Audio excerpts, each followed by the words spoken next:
Isa ka rin ba sa mga buyer ng sasakyan tapos nahihirapan kang mamili kung crossover ba or SUV yung bibilin mo? Kaya sa video na to, pag-uusapan natin ano ba yung differences ng crossover at saka ng SUV? At ano ba yung advantages ng SUV versus crossover or the other way around? Ayun yung mga sasagutin natin sa video na to. So ready na ba kayo? Tara, let's roll!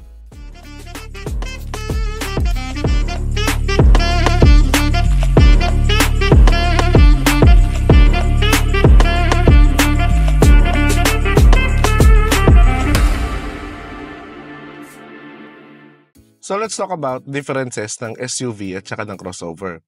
So number one na difference nila ay yung kanilang chassis. So as mentioned sa previous video, yung mga SUV ay built on a ladder type frame or tinatawag nating body on frame na chassis type. So ibig sabihin meron siyang parang ladder na bakal na matibay at pinatong doon yung body ng SUV. So dahil dyan sa design na yan, mas rugged ito at saka mas matibay. Yung mga crossovers naman are built on a unibody platform. So ibig sabihin, kagaya siya ng mga MPV.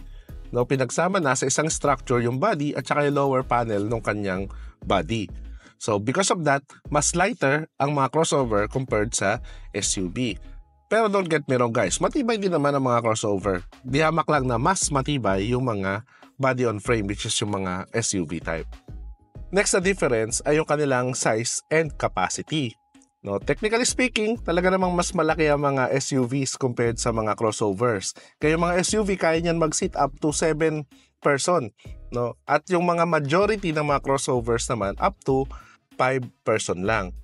At kung titingnan din natin yung mga ground clearance nila, yung SUV, mas mataas yung ground clearance niya compared sa mga crossovers. Pero don't get too excited guys.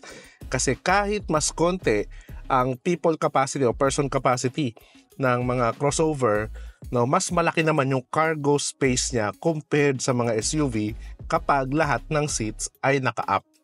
So yun naman yung advantage naman ng mga crossover compared sa mga SUVs. Next difference nila ay engine. Majority ng mga SUVs dito sa Pilipinas ay turbo diesel yung kanilang engine. Nagre-range yung displacement yan from 2.0, meron pa nga 1.9 liters, up to 3.2 liters na turbo diesel. Meron ding mga hybrid systems na ngayon na mga SUVs at meron na ring mga V6 na gasoline engine pero rare pa. Majority talaga mga turbo diesel na engines. Sa mga crossovers naman guys, mostly ng mga crossovers dito sa Pinas ay mga gasoline engine na naturally aspirated. Ibig sabihin, non-turbo. At dahil maraming mga size ng mga crossover, merong subcompact crossover pa nga hanggang sa mga mid-size na crossover, nagvavary din yung engine displacement niya. It can be as low as 1.0 liters hanggang 3.0 liters. Meron na rin ibang mga crossovers na may turbo, na 1.5 turbo and the likes. At meron na rin mga V6 na crossovers, meron ding mga hybrid options.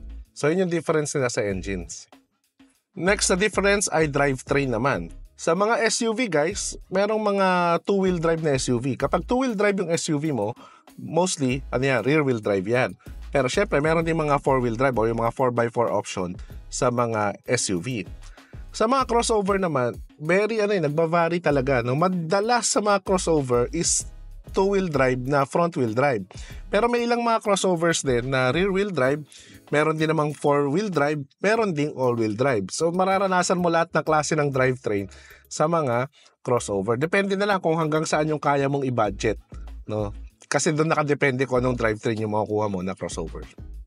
Next difference is driving dynamics ng dalawa.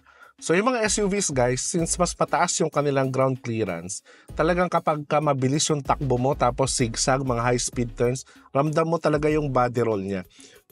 Medyo mag-aalangan ka ng sobrang bilis sa mga pakurbada o lalo na sa mga tight turns. Pero ang maganda sa SUV guys, kahit saan mo yan dalhin, lalo na kapag 4x4, siguradong hindi ka pababayaan yan. Kung adventurous ka, bagay sa driving dynamics sa'yo yung mga SUVs. Yung mga crossovers naman, ang maganda sa kanila guys, dahil much lower yung ground clearance nila, mas maganda sila sa mga high-speed turns, sa mga zigzags, mag-enjoy ka dyan. Isipin mo ang feeling ng isang crossover para siyang sedan na mas malaki. Yun ang feels niya. Mas malapit siya sa sedan. Kaya yun yung pagkakaiba nila sa driving experience na guys. Last na difference na tackle natin ay ang safety. No, don't get me wrong guys. No, parehas yan. SUVs at crossovers ngayon, yung mga modern cars na yan, ay equipped na with the latest safety technology. Kaya makakaasa ka talaga, generally speaking, na safe ang kahit anong body type na yan. No? So nagkakatalo na lang sa impact ng collision at saka sa mga passenger injuries. So kapag ka SUV ka guys, advantage niyan kapag ka mga low speed collision. Kasi nga malaki siya, no, hindi siya basta-basta tumataob. Ang mga nakikita nyong SUV na tumataob, mga super high speed yun, kaya na-aksidente. No, hindi siya basta-basta tumataob, matibay yung kanyang body on frame na chassis type, kaya hindi siya masyadong nawawasak. At ganun din, madaling i-repair yung mga bangga. Pero kapag ka high-speed collision naman guys, mas better yung pag-absorb ng mga crossover. Kasi nga unibody yung body type niya. So mas marami siyang crumple zones, which will be tackled sa mga next videos, no, yung crumple zone. So dahil marami siyang crumple zone, marami siyang part na umaabsorb ng impact bago maabot yung mga passengers sa loob. Kaya kapag high-speed collision, mas less yung injury ng mga passengers ng crossovers compared sa mga SUV. So minsan napapansin nyo, wasak na wasak yung harap tsaka likod ng mga crossover, pero walang masyadong tama yung mga passengers. Which is yun yung purpose talaga ng crumple zone sa mga unibody design. So yun lang, yung pagkakaiba nila when it comes to safety. So ngayon kuha naman tayo ng mga example ng mga crossover. Example ng mga crossover, napakarami, no? Mention lang tayo ng ilan kasi baka kulangin yung time sa video na to. So una example, MG ZS, Ford Territory, Hyundai Creta, Geely Coolray, Toyota Race, Mazda CX-3, Toyota Yaris Cross, Toyota Corolla Cross, Subaru Crosstrek, Subaru XB, Kia Sonet, no, Nissan Kicks, and Ford Explorer. So, yan lang yan sa mga example ng crossover. Sa mga SUV naman, ito yung mga common example sa atin. Halimbawa, Nissan Terra, Mitsubishi Montero, Toyota Fortuner, Ford Everest, Isuzu MU-X, and Hyundai Santa Fe. So, nalaman na natin yung differences ng crossover at saka ng SUV, guys. So, pag-usapan naman natin yung advantages nila over each other. So, ano ba yung mga advantages ng SUV compared sa mga crossovers? So, kung gagamitin mo yung sasakyan, pang-haul ng cargo, pang-tow ng mga sasakyan, or kung may mga yate ka or iba pang pwede mga hatakin, no, mahilig ka sa ganun, no, pwede yung mga SUV sa'yo kasi mataas yung torque ng mga SUV. Kung mahilig ka rin mag-offroading, overlanding, palagi ka nadadaan sa baha, or river crossing, okay pa rin yung SUV kasi mataas yung ground clearance nito. At kung gusto mo talaga ng matibay na build, kasi yung chassis pa lang nito, no, talagang tatagal yan, go for SUV. So ngayon, pag-usapan naman natin advantages ng mga crossover over SUV. So meron din naman na mga advantages sa mga crossover compared sa mga SUV. So ano yun?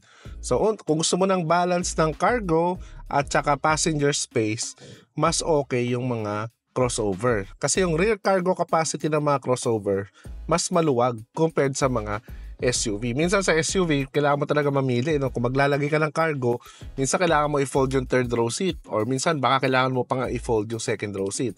Pero sa mga crossover, kahit yung default lang na nakaangat yung second row seat, okay pa rin. Maluwag pa rin yung cargo space nila. Isa pang advantage ng crossover guys, mas mataas overall ang safety ratings nila compared sa mga SUV due to their unibody design at yung sinabi ko nga kanina, yung crumple zone. At kung makakapili ka ng crossover na well-balanced yung engine power at saka yung weight niya, mas tipid sa fuel consumption yan compared sa mga SUV. Kasi nga mas magaan siya overall sa mga SUV. At ganun din, when it comes sa maintenance, mas tipid ang maintenance ng crossover compared sa SUV. Kasi yung mga SUV, diesel. Yung mga crossover, gasoline engines. No? Doon nagkakatalo sa maintenance. At dahil mas maliit ang mga crossovers, generally speaking sa mga SUVs, mas madali silang i-maneuver sa mga tight spaces, sa mga city driving, mas madali silang ihanap ng parking spot. So in short, mas madali silang imaneho compared sa mga SUV. So ayun, nakita na natin yung differences nila, pati yung advantages over the other ng crossover at saka ng SUVs. So ang tanong na lang, alin yung para sa'yo? Well, kung gusto mo ng off-roading, mahilig ka mag-overlanding, madalas kang dumadaan sa mga baha, malaki rin yung family mo, at gusto mo ng sasakyang talagang tatagal sa'yo, no? Sigurado kang tatagal sa'yo ng mahabang panahon, go for SUV. Pero kung gusto mo lang naman, madalas city drive, occasionally nagta-travel ka sa province or out of town, pero di naman extreme off-roading or extreme overlanding yung ginagawa mo, tapos gusto mo madaling i-maintain, maraming safety features sa mga passengers mo, go for crossover naman. Pero ito masasabi ko sa inyo guys, kahit anong bilhin nyo talaga dyan, sa SUV at saka mga crossover, as long as kaya ng budget nyo, parehas na okay ang mga yan. So yun guys, no, yun yung take ko sa topic when it comes sa crossover o kaya SUV. So sana nakatulong sa ito para sa purchase decision mo kung anong klase ng sasakyan yung bibilin mo. Kung nakatulong sa yung video na to, click mo naman yung like button. At kung di ka pa nakasubscribe, click mo na rin yung subscribe button at notification bell para updated ka palagi sa mga latest happenings sa ating channel.